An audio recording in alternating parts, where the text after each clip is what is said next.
Hey everyone! Welcome back. I am back today with the premiere of the final season of Attack on Titan. You guys, I'm so excited. I'm so scared. I'm that wonderful blend of both that only Attack on Titan can produce.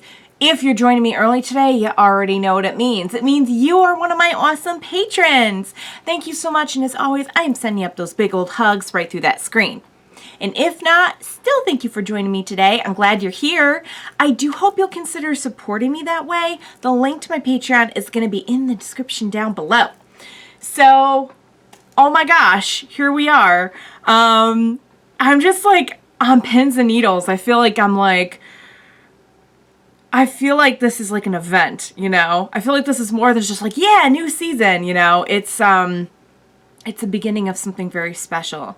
Which it is. It is very special. This is a huge series and a albeit only 4 seasons, you know, it's a long running series, and I think everyone is just really excited to see what's going to happen, if you know what's going to happen, how they're going to do it and everything. I personally avoid any and all spoilers, so I have literally no clue going in what is going to happen. I did watch a trailer, but I mean, you know, that's not going to give me anything more than just like little hints. I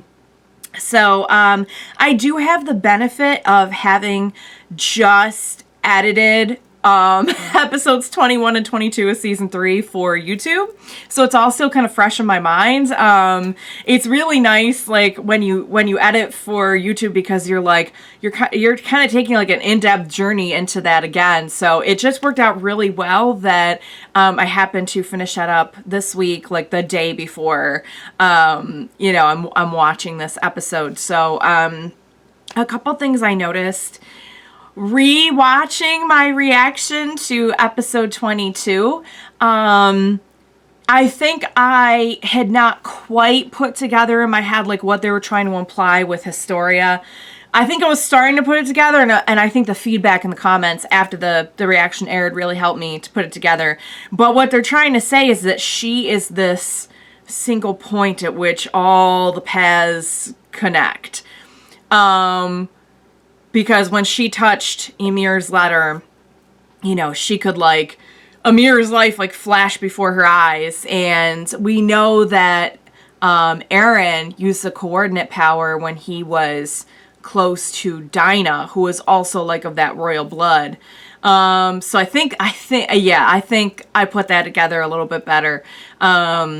Whereas, you know, I mean, after having had months to like think it over and talk it over with people, I definitely have like more solidified knowledge, I think. The other thing that really stood out to me was the tone and like the emotion.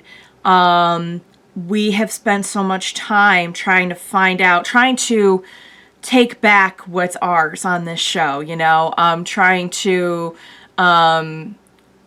protect the land from Titans and destroy the Titans, and you know, we find out in season 3 like the Titans aren't really, and I love this shot that they do in episode 22 where they actually show, you know, it's like I think it's about like they do like a year time jump, and the Titans have all been cleared out, and they come across this one Titan that's basically like stuck in the ground, and they're just like, there's this a real feeling of sympathy, like Eren can connect with it and see like, this was a fellow patriot and everything, and he was this and that, and they're like, you know, he's good, leave him.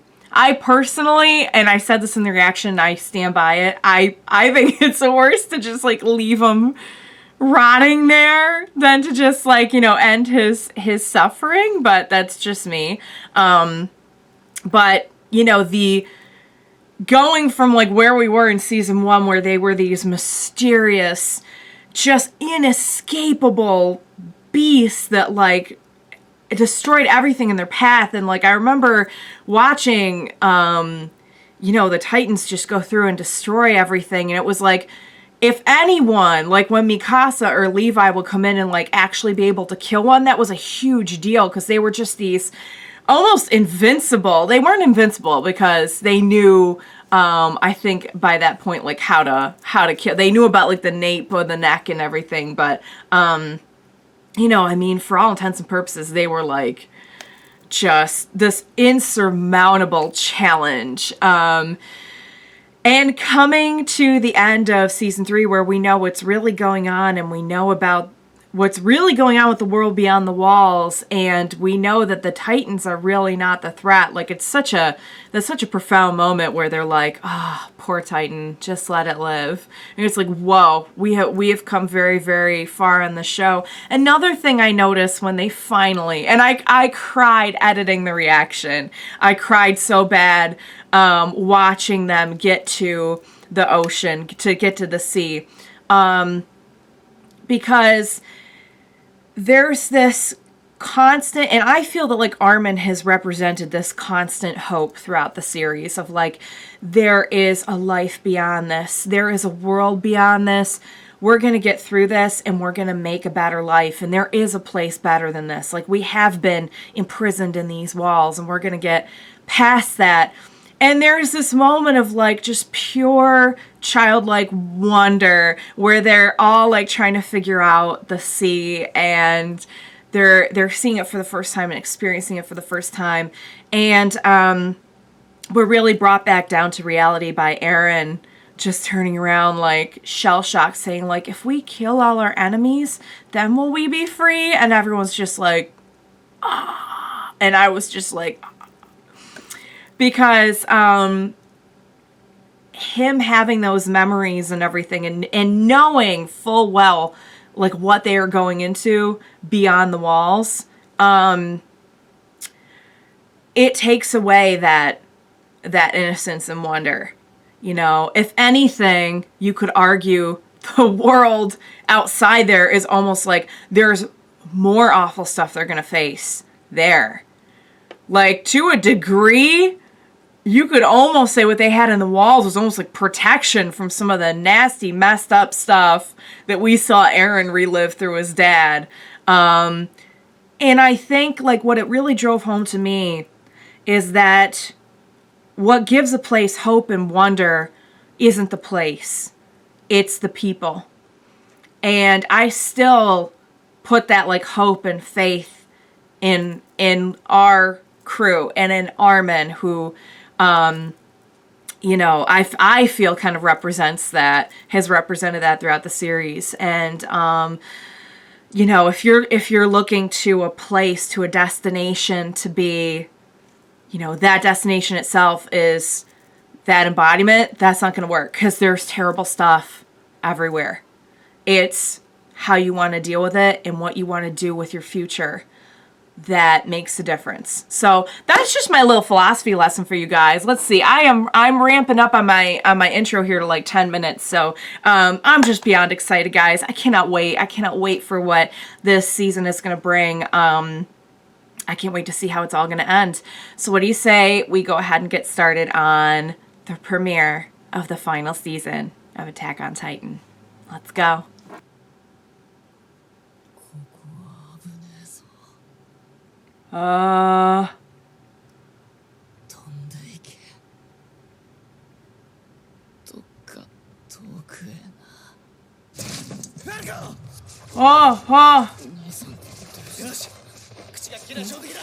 What? What's... Huh?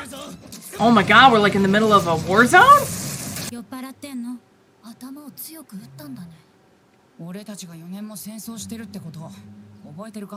Oh. Is this like present time? Oh, he's not okay. Yeah, let's do that. Let's have some exposition, please. Okay. So, did we just do a time jump of 4 years? Okay. Okay. So this is the Marley side we're looking at. But he called him an Eldian. Oh. Got it.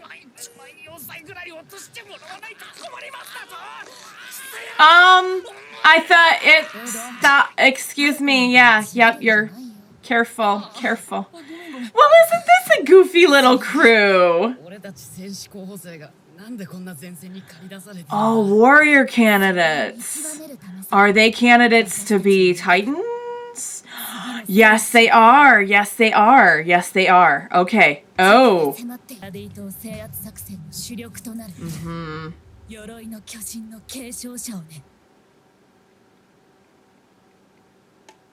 Of the armored Titan? Really? Oh, they Udo. Okay, trying to get all their names. So they go to school for that too?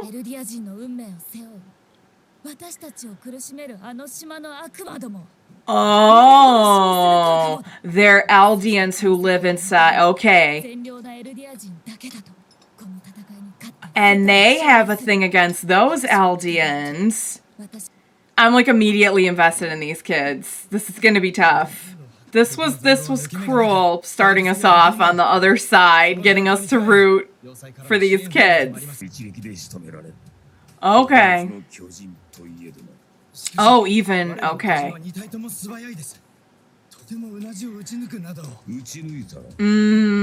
doesn't want to take that chance.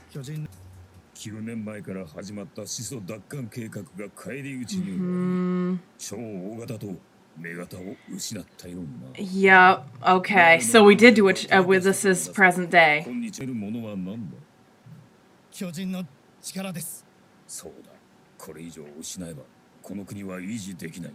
Oh. Is Annie's not... Where is Annie, though? Because she wasn't, like, dead. That they lost her, is the point.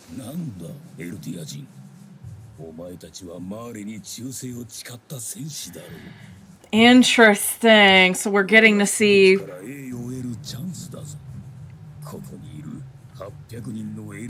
This is like their chance at what they see as like redemption for the Eldians who still have to live under this kind of oppression.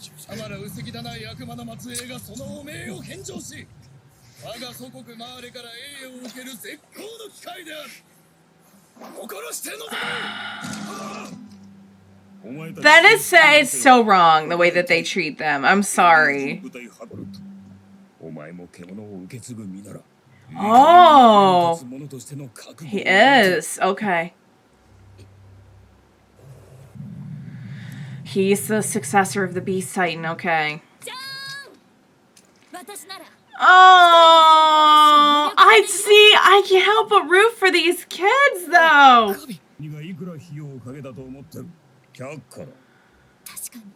Oh. She's like, it's true, you can't afford to lose me. Oh my. So humble though. She gets it, she's awesome, but jeez. He's like, nah, we're good. You can go do your stuff. I'm very worried about Gabby right now. I'm very worried. And I shouldn't be, because that's probably like our people on the other side, but still.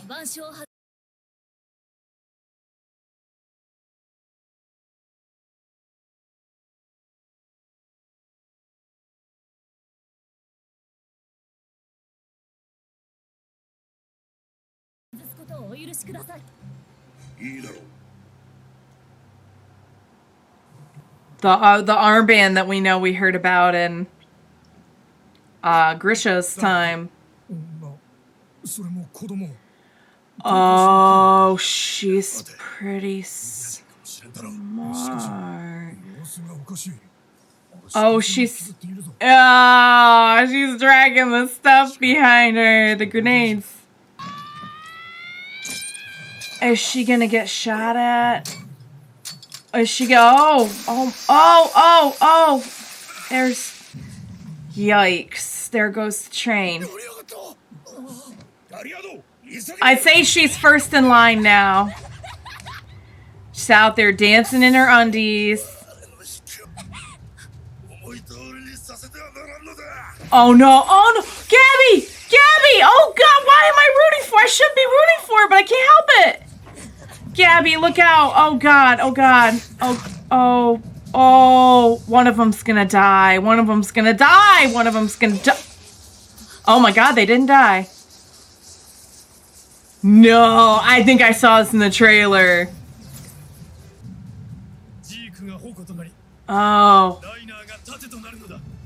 Is that oh my god, Rhino looks different. I gotta say though, that Titan looks pretty amazing. Very scary. I gotta say, like, the Titans were not as scary by the end of season 3. That makes me scared of Titans again. That makes me very scared. Oh no! Oh! Wait, that's the one we say he just has a thing on his, right? We saw him. The luggage Titan. The one with the luggage.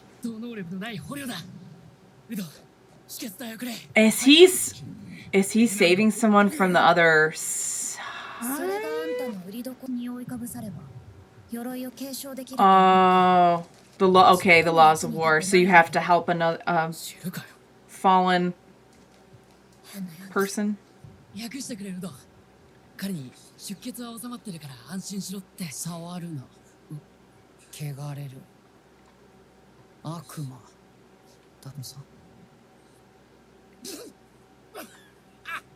Wow, there is some like real hatred going on in these nations. There's like some real hatred going on.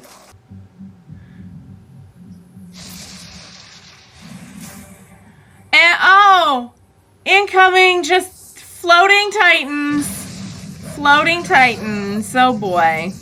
They're just kind of using them like they're not even doing it. They're just like falling on people. Like you could have just used any other heavy object to do that. But okay, yep, sure, why not? Okay, so they are using them for more than just being heavy objects. Oh my.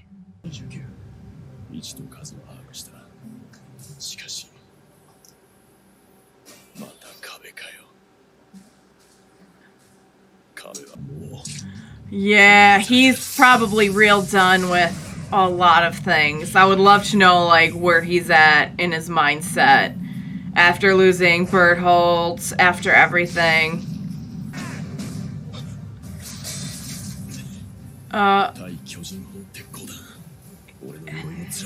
Right.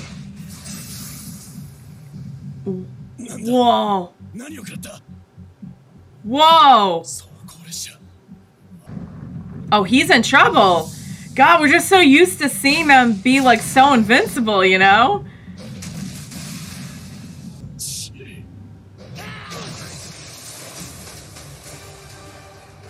Oh, I'm real curious about this other Titan.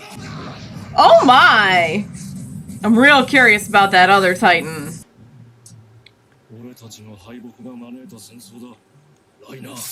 Oh, and now they want to set things right. Why have they put us on the other side here so that we're like almost kind of, now that I'm like rooting for them. But I mean,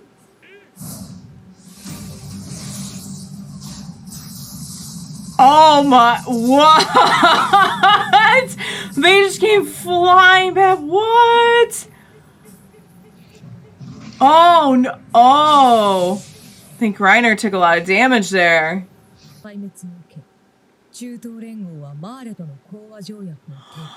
Really?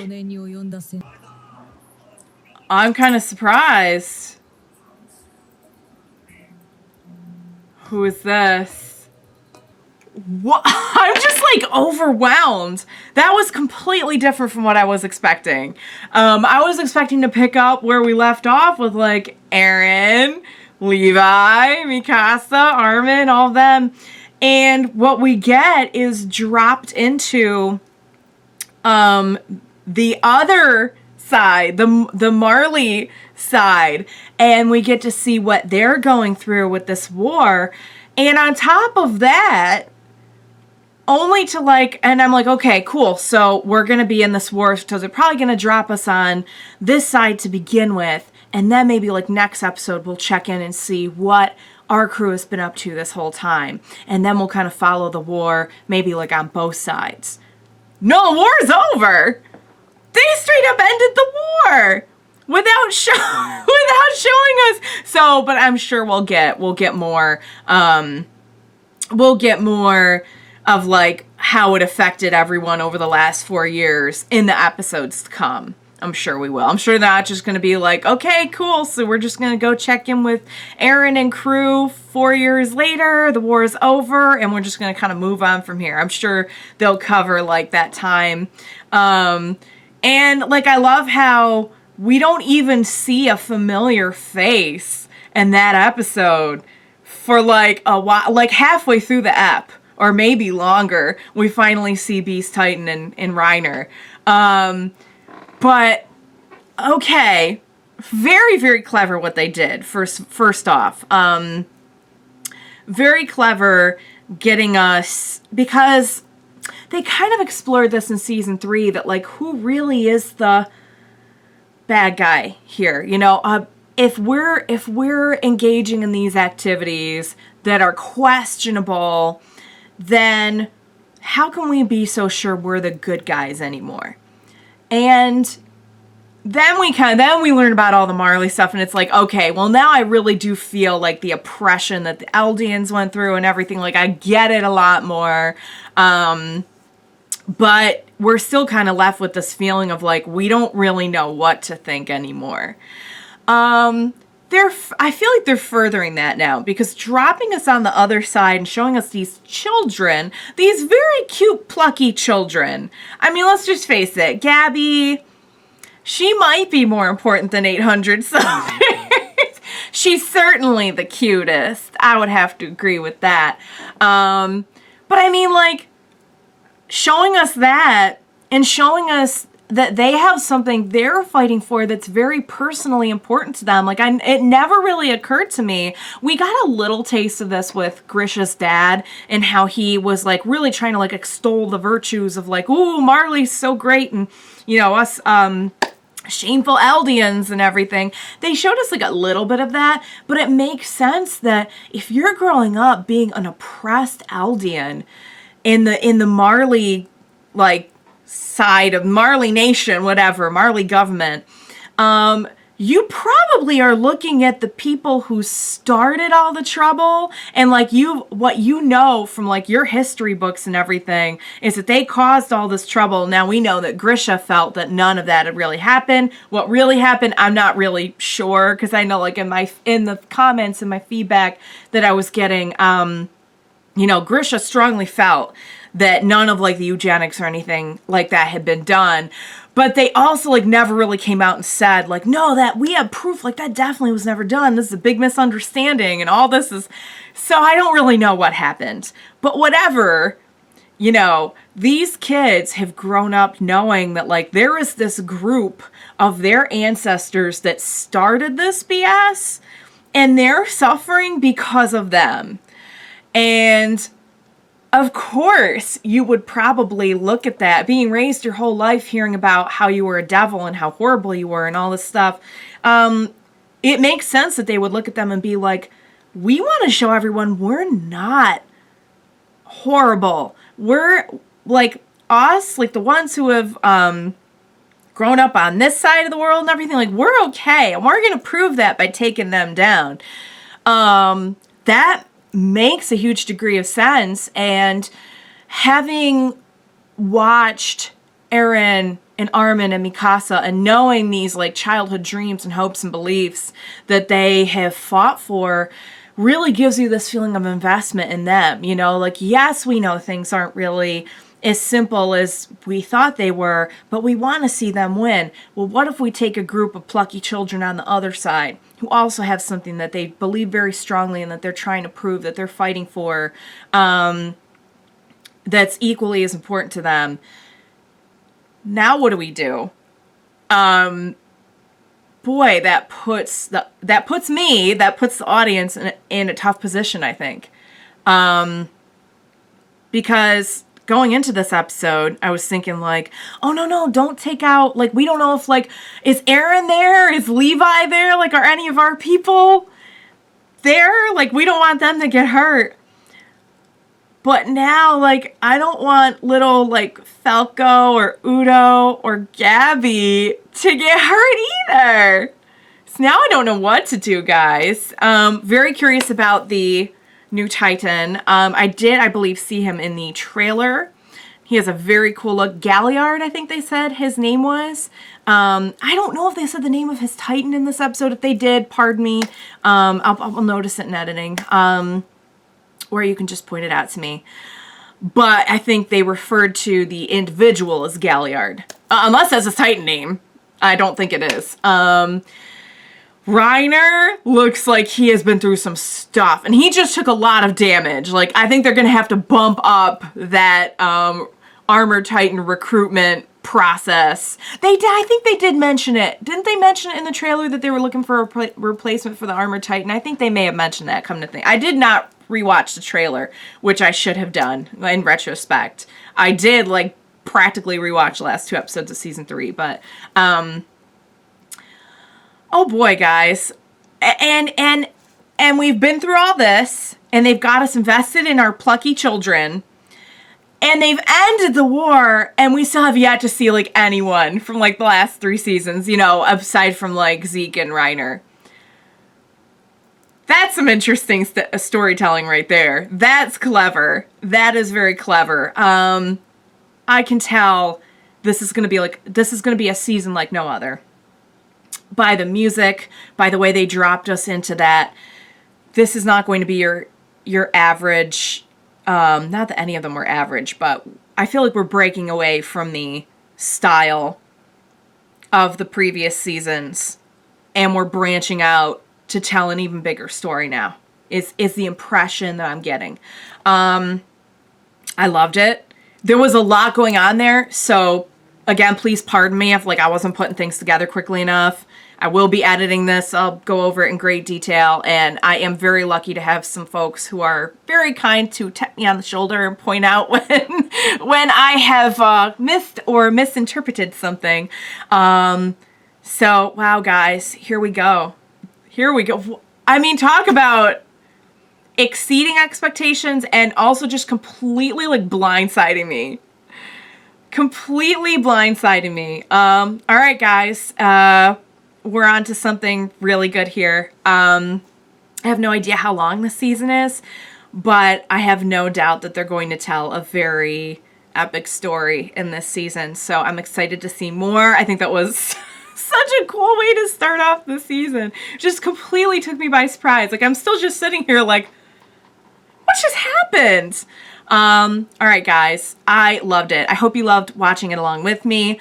Thank you so much for joining me today. Please be sure to join me next time. We will watch it, get through it, enjoy it, all of the above together. Bye for now, guys.